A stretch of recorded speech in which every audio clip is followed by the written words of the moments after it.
Chapter 3. Why are we here?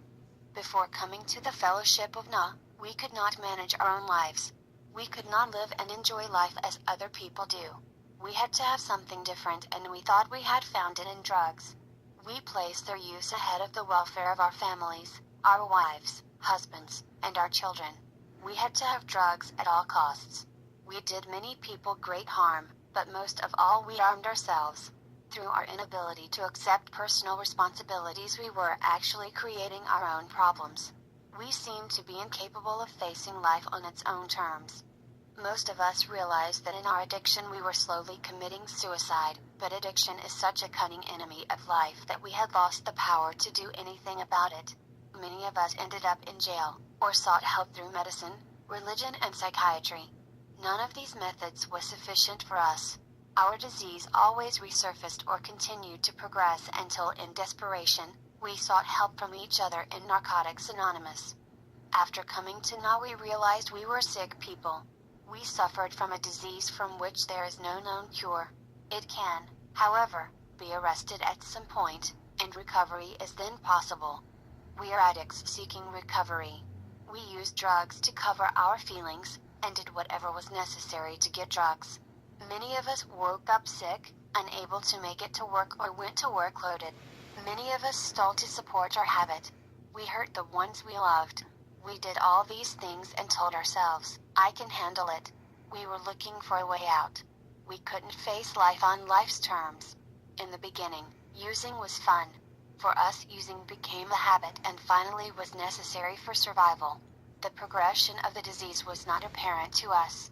We continued on the path of destruction, unaware of where it was leading us. We were addicts and did not know it.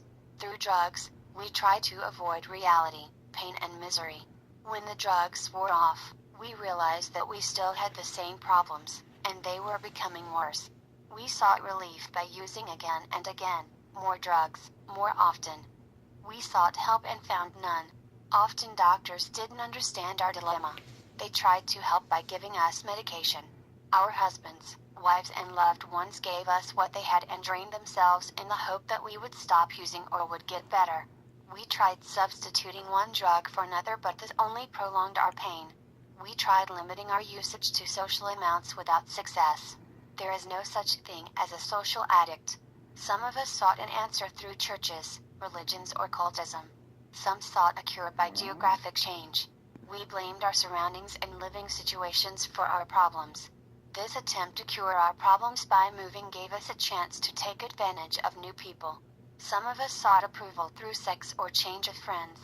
This approval-seeking behavior carried us further into our addiction. Some of us tried marriage, divorce, or desertion. Regardless of what we tried, we could not escape from our disease. We reached a point in our lives where we felt like a lost cause. We had little worth to family, friends, or on the job. Many of us were unemployed and unemployable. Any form of success was frightening and unfamiliar. We didn't know what to do. As the feeling of self-loathing grew, we needed to use more and more to mask our feelings. We were sick and tired of pain and trouble. We were frightened and ran from the fear.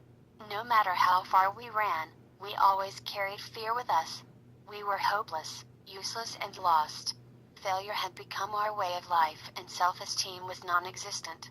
Perhaps the most painful feeling of all was the desperation. Isolation and denial of our addiction kept us moving along this downhill path. Any hope of getting better disappeared. Helplessness, emptiness, and fear became our way of life. We were complete failures. Personality change was what we really needed. Change from self-destructive patterns of life became necessary. When we lied, cheated, or stole, we degraded ourselves in our own eyes. We had had enough of self-destruction. We experienced our powerlessness.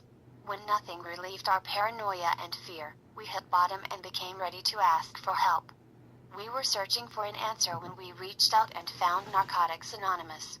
We came to our first Nabt meeting in defeat and didn't know what to expect.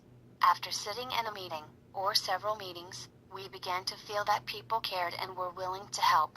Although our minds told us that we would never make it, the people in the fellowship gave us hope by insisting that we could recover. We found that no matter what our past thoughts or actions were, others had felt and done the same. Surrounded by fellow addicts, we realized that we were not alone anymore. Recovery is what happens in our meetings. Our lives are at stake.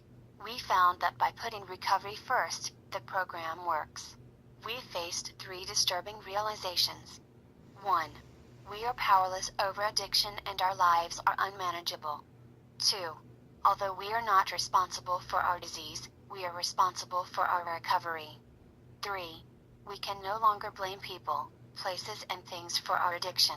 We must face our problems and our feelings.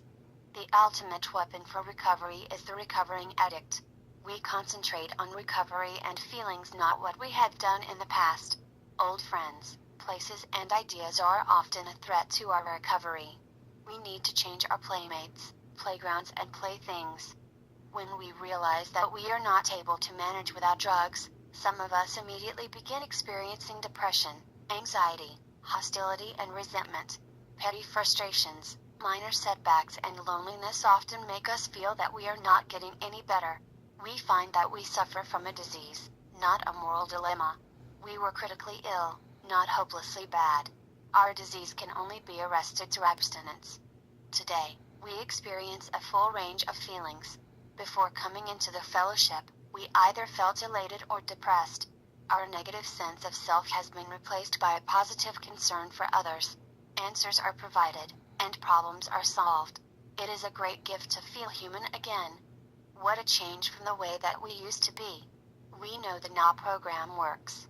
The program convinced us that we needed to change ourselves, instead of trying to change the people and situations around us.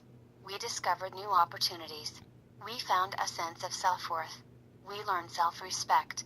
This is a program for learning. By working the steps, we come to accept a higher power's will. Acceptance leads to recovery. We lose our fear of the unknown. We are set free. Chapter 4.